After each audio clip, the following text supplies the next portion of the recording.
Hey everybody, how's it going? Welcome back to Copper Jacket TV. So July 1st, 2024 is a date that everybody in the state of California should be paying attention to because that is the date that new gun control laws take effect. Now, there is one specific new law that is set to start that I have been getting a lot of questions about. There seems to be some confusion about it. And this is also one that does not have a lawsuit against it. So this is something that I think a lot of people are really worried about and confused about. We're going to talk about it today, and I'll see if I can answer your question. So let's get to it.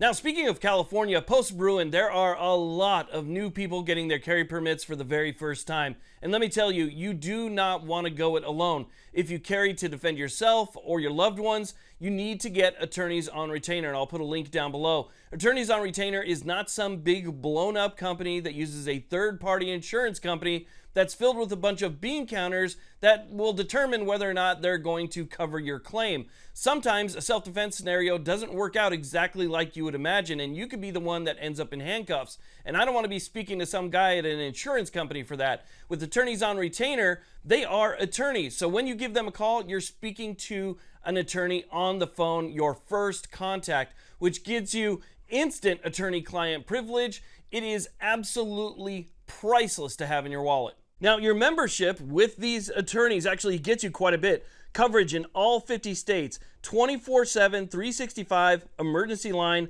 licensed with a staff attorney. 100% of your criminal and self-defense fees are covered through trial. Free strategy sessions, additional non-self-defense legal matters. So if you have something else that you might need an attorney for, 35% off all of that. Coverage for bail bonds, expert witnesses, investigator fees, emergency contact card that's going to give you the information that you need. And again, these guys will cover you when others will not. So you definitely need to check out Attorneys on Retainer. The link again is down below, and I've got some significant savings for you down there as well. So check that out. Okay, so one of the new laws that I'm getting the most questions about starting on July 1st, 2024 is going to be that new 11% tax. People are pretty upset about that. The reason is because things are already so expensive in the state of California. I mean, you're already talking about huge taxes, right? And then there's fees that are tacked on top of that, and your background check fees, and then you have to do your safety certificate, you have to pay a fee for that, right? There's all sorts of things already going on. Tacking on another 11% tax would essentially make a 22% tax on top of all of those other fees when you're trying to get something. I mean, this is going to be huge. It's going to make it completely unaffordable for some people. And really what it is it's stopping an entire class of people from being able to afford one of their rights. And one of the questions I'm getting is, are there going to be lawsuits that are going to fight back against this? Now, try and keep in mind that this is not an 11% tax that is directly on the people. So it's not an 11% sales tax. It's an 11% tax on the industry. Now, this 11% tax on the industry cannot be absorbed by the industry. I can already tell you right now that margins are pretty low, okay? And so an 11% tax on the industry would be damning. So what they're going to do, they're going to have to translate that 11% tax into an additional fee that's tacked on to whatever you buy. So even though it's not a sales tax, it's going to be a tax that is in some way assessed by the consumer. And so people, rightly so, are upset about it. And like I said before, one of the questions I've been getting is, why is there no lawsuit challenging this? Or is there a lawsuit challenging this? And the answer to that is no. There's currently no lawsuit challenging that 11%. So let me answer why that is. Now, before we talk about why there's not a lawsuit against this, because we would definitely expect one, right? I want to ease your mind a little bit by telling you that Chuck Michel, who is the founding member of Michel & Associates, and also the volunteer president of the CRPA, basically said that they're chomping at the bit to get to this, and they're not the only ones. So that does give me some hope, because CRPA and Michel & Associates, especially together, I mean, these guys are an absolutely unbeatable team. I mean, some of the best out there. So that's at least some good news. We all want to file a lawsuit against this law.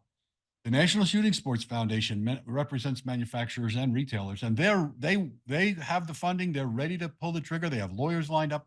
They're ready to do it. It's not as simple as you might think to challenge this tax. That said, If there's a way, we have the will. Now, I'm going to try and put this in the very simplest of terms because this is something that does not need to be confusing. It doesn't need to be drawn out.